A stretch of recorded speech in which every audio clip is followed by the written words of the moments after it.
Obviamente, o movimento libertário no Brasil tem crescido muito. É evidente que o movimento libertário e anarcocapitalista brasileiro é o maior do mundo, maior do que qualquer outro país. Parece que o anarcocapitalismo no Brasil nasceu com os irmãos Quioca, que depois deram origem ao Daniel Fraga, que tem um canal no YouTube. Infelizmente ele está ausente, mas que trouxe muitas pessoas ao anarcocapitalismo, inclusive eu conheci pela primeira vez através do Daniel Fraga. Foram os irmãos Quioca que, debatendo no Orkut, convenceram Paulo Cogos também. Você tem o Rafael Lima, que apresentou o anarcocapitalismo para muita gente, coisa que nem na língua inglesa você tem. Você tinha o Stefan Molyneux, que defendia bastante o anarcocapitalismo, mas hoje em dia ele praticamente nem fala mais sobre libertarianismo, anarcocapitalismo. Tem gente que nem sabe mais se ele ainda é ANCAP. Então nós temos, felizmente, o movimento libertário e ANCAP crescendo bastante no Brasil. Tomara que cresça cada vez mais.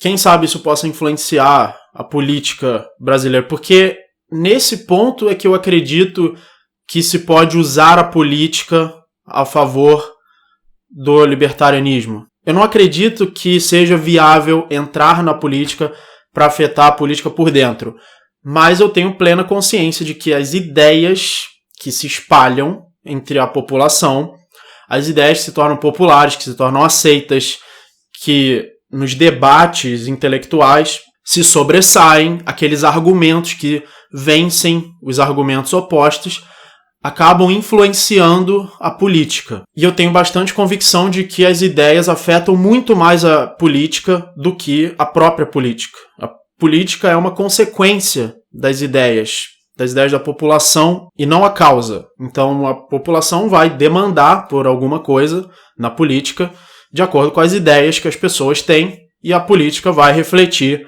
essa demanda das pessoas. Claro que a política usa todo tipo de instrumentos para tentar controlar a mentalidade das pessoas. Eles usam a mídia, eles usam a propaganda, eles usam inclusive as leis, usam leis para obrigar as emissoras a apresentar propagandas políticas num determinado horário, uma coisa obrigatória por lei, né? Apesar de que a mídia tradicional já é subordinada à política, porque a própria TV é uma concessão do Estado. E você vê que mesmo assim a grande maioria da população ainda é contra a política e os políticos, mesmo eles tendo todos os meios, a mídia, tudo à disposição deles, eles não conseguem controlar a mentalidade da população. Então, eu acho que eles conseguem alienar bastante as pessoas. Eles conseguem alienar, eles conseguem meio que zumbificar as pessoas.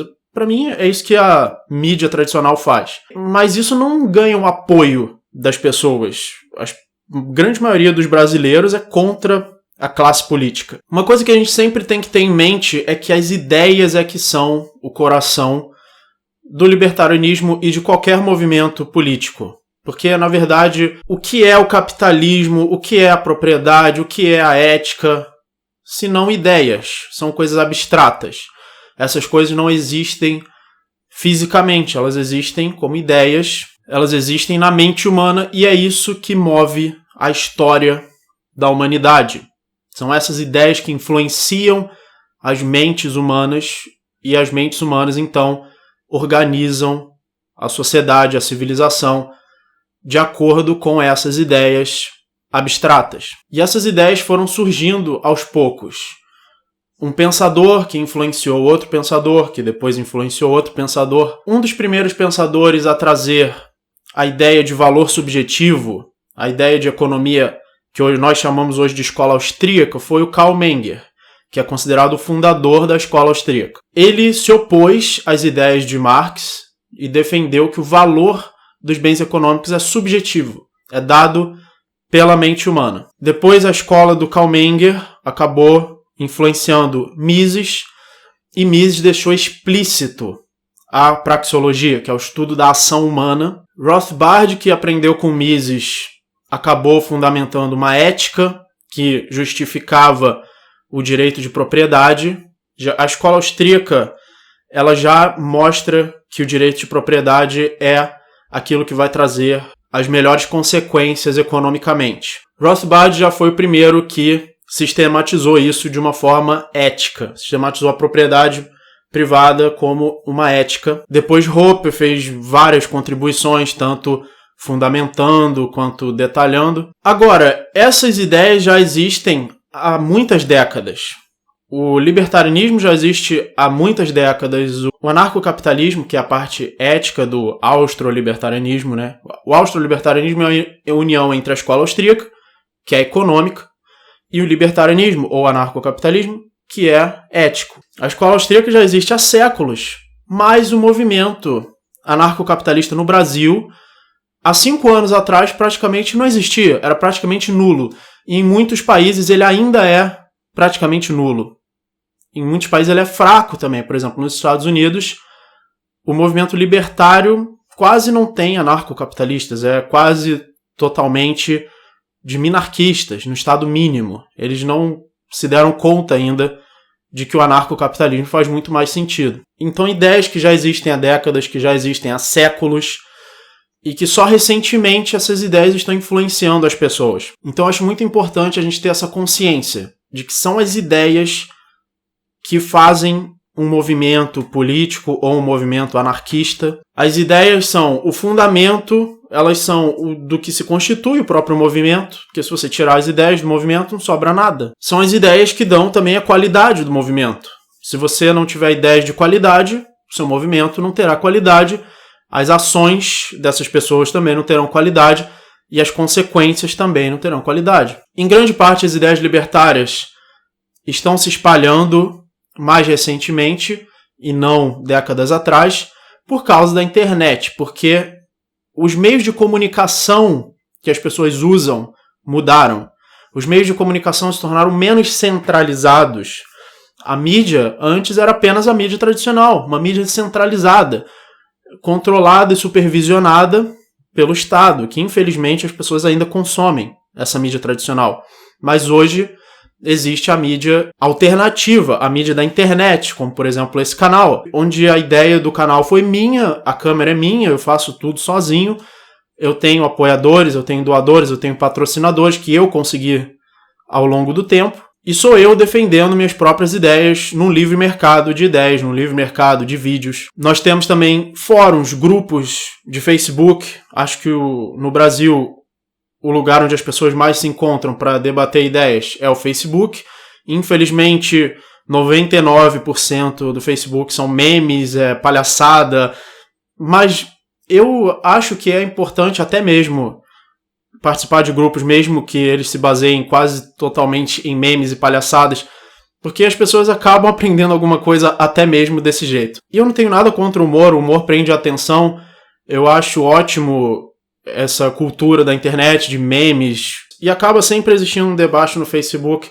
Se os debates fossem totalmente sérios, eles atrairiam muito menos as pessoas. Os memes são memes por um motivo, eles prendem a atenção, eles se espalham com facilidade, são conteúdos auditivos ou visuais ou linguísticos, são palavras ou imagens ou sons que se espalham entre as pessoas, geralmente porque eles são engraçados. Então o humor tem uma importância grande também em espalhar ideias. Agora, o que eu acho perigoso para o movimento libertário de hoje? O que eu acho mais perigoso são oportunistas que possam querer usar esse público libertário como um nicho de pessoas para votar num determinado partido.